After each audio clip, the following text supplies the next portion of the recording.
সত্যি আমার কমে গেল।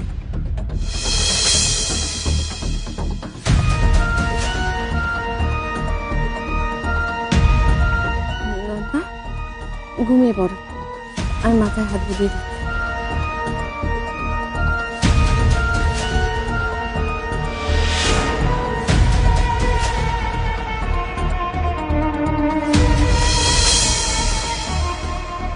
আর অন্য কোনো মেয়েও তো এই কাজটা করতে পারে। দেখো, হয়তো এই ফুটেজটা আমাদের হেল্প করবে, কিন্তু কনক্লুসিভলি কিছু আমরা প্রমাণ করতে পারবো। আর বলে দেবে আমাদের যে আমরা বানিয়ে বানিয়ে কোনো একটা গল্প ওদের শোনাচ্ছি। কিন্তু সিসিটিভি রুমের ভেতর তো কোনো ক্যামেরা নেই, তাহলে ওই প্যাকেট রাখার প্রুফ পাবো কোথা থেকে? এই যে এখানে এখানে সরস্বতী সারিকার সাথে কথা বলছে।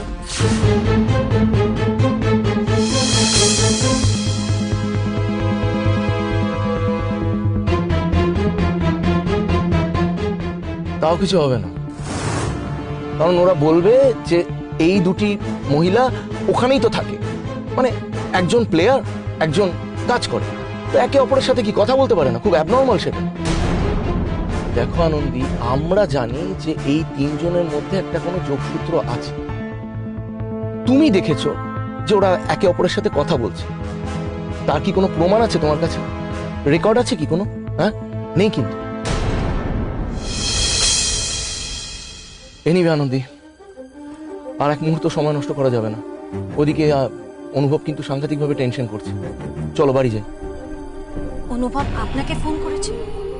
হ্যাঁ, করেছিল। তার মানে এগুলো কোনো কাজে লাগবে না বলছেন? না, লাগবে। এগুলো একটা দারুণ ইম্পর্টেন্ট ক্লু। আমরা নিজেদের মধ্যে তো দেখতে পাচ্ছি একটা ট্রায়াঙ্গেল তৈরি হচ্ছে, একটা যোগসূত্র তৈরি হচ্ছে একে অপরের সাথে। এদিকে শুভময় আর সারিকা একে অপরের সাথে পার্কে কথা বলছে, ওদিকে সারিকা আর সরস্বতীর কিছু কথা চলছে লুকিয়ে লুকিয়ে, আর সরস্বতী ঢুকছে ওই রুমে, আর আমরা জানি যে ওই প্যাকেটটা রেখেছে। এইবার আমাদের ফার্দার প্রমাণ পেতে হবে, সেটাই আমাদের প্রুফ হবে।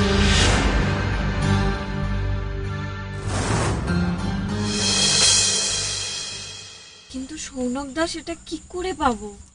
পেতে হবে চন্দ্র। ওই সারিকার ওপর না নজর রাখতে হবে, ও কোথায় যাচ্ছে, কার সঙ্গে দেখা করছে, সবকিছু ওকে যেভাবে ওকে নজরে রাখতে হবে। আর একাডেমির ভেতর সরস্বতীকে কিভাবে ধরা যায় সেটা আমি দেখছি। প্রুফ তো যেভাবে হোক পেতেই হবে, যেভাবে হোক। বলছি শোনো, অনেক দেরি হয়ে গেছে, চলুন। হ্যাঁ চলো।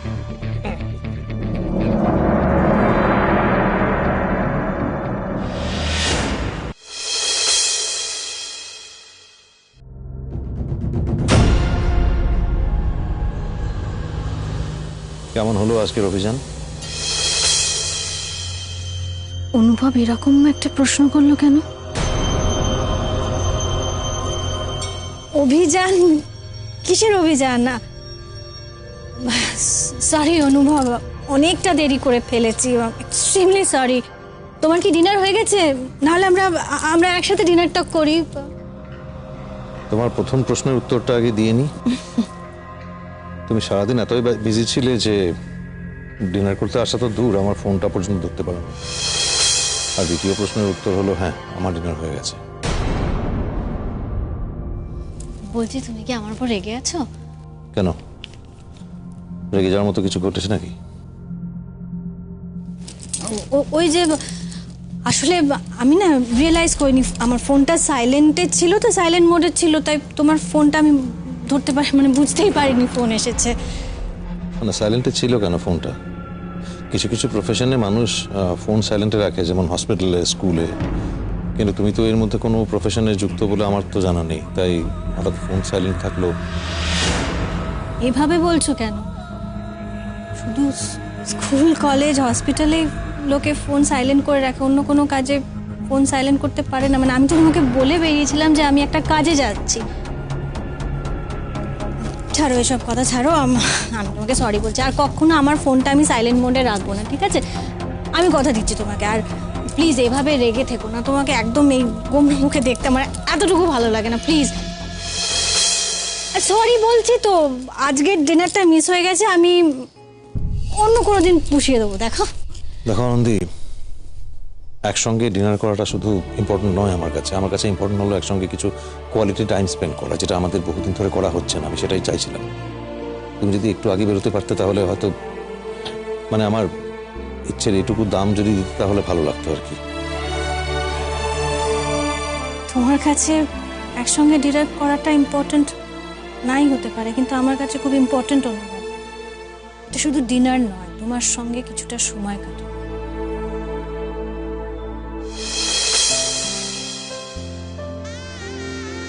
তোমার যেমন আমার সঙ্গে সময় কাটাতে ভালো লাগে, আমারও কিন্তু তোমার সঙ্গে সময় কাটাতে ভালো লাগে। কিন্তু এই কিন্তুটাই কিন্তু আমাদের জীবনে একটা বড় বাধা হয়ে দাঁড়িয়েছে। এই কিন্তু শব্দটাকে আমাদের জীবন থেকে খুব তাড়াতাড়ি বার করে ফেলতে হবে, তা না হলে খুব মুশকিল। এনিওয়ে, টায়ার্ড হয়ে রয়েছো, যাও গিয়ে ফ্রেশ হয়ে নাও। কালকে সকালে আমাকে বেরোতে হবে আর্লি মর্নিং এ। আমি ঘুমাই, তুমি যাও গিয়ে খেয়ে নাও।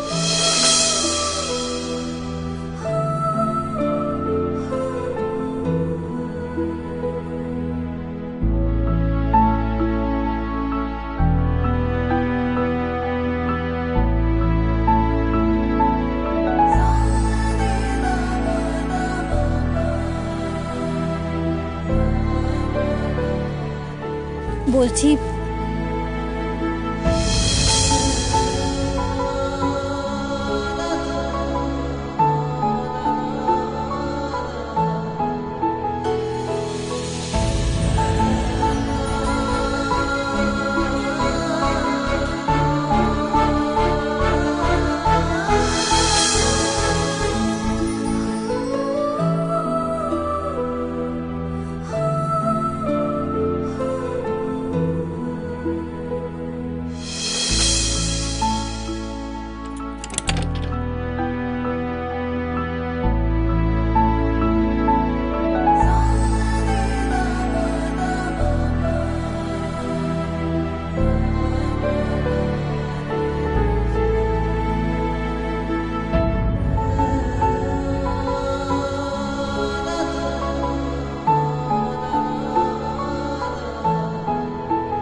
আমি জানি অনুভব, তুমি অন্যায় কিছু বলছো না। তোমার রাগ হওয়াটা খুব স্বাভাবিক, অভিমান করাটাও স্বাভাবিক। আমি জানি তোমার মনের মধ্যে হাজার প্রশ্ন ঘুরছে, কিন্তু এখন যে আমি তোমার কোনো প্রশ্নের উত্তর দিতেই পারবো না। আমার এখন সবচেয়ে বড় কাজ যে ইন্দুকে বাঁচিয়ে নিয়ে আসা। ওকে নির্দোষ প্রমাণ তো আমাকেই করতে হবে। প্লিজ অনুভব, এই কটা দিন, জাস্ট এই কটা দিনের জন্য আমাকে ক্ষমা করে দাও। আমার নিজেরও তো ভালো লাগছে না তোমার সঙ্গে এই লুকোচুরি খেলাটা খেলতে, কিন্তু আমি নিরুপায় অনুভব, আমি নিরুপায়।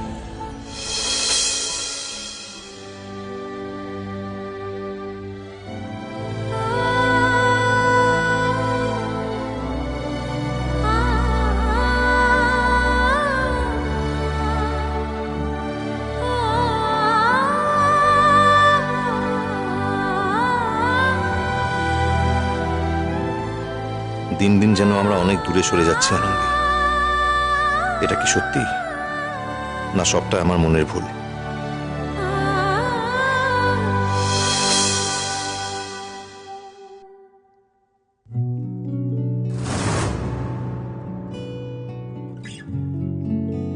আমার উপর এতটা অভিমান করে আছো যে ব্লেজারটা অব্দি পরাতে দিলে না? তোমার আজকে দুপুরবেলা একটা সময় হবে? আজ এই রে, আজ তো সৌনক বলেছিল ওর সকালে একটা কাজ আছে, তাই আমাকে একাডেমি পৌঁছে দিয়ে চলে যাবে। আমাকেই তো সারিকার উপর নজর রাখতে হবে। কি করব এখন?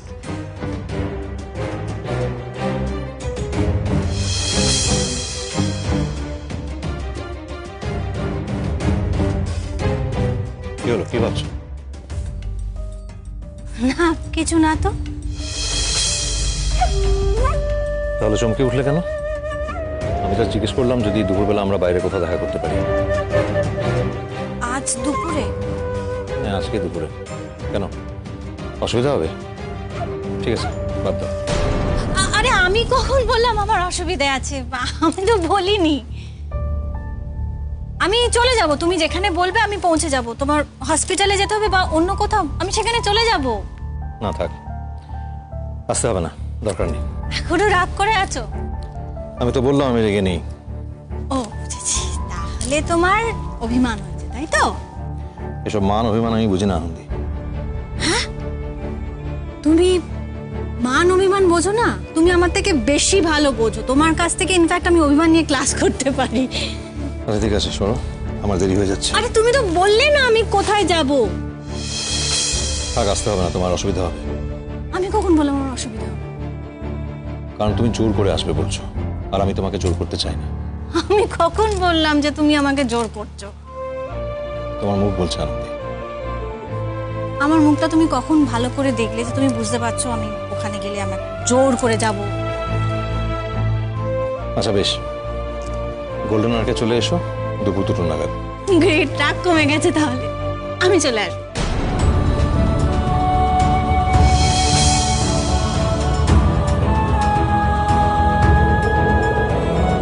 আমি জানি অনুভব তোমার রাগ কমেনি। আমি কি করে সব দিকে ম্যানেজ করবো আমি তো কিছু বুঝতে পারছি না। আমার পুরো পাগল পাগল লাগছে।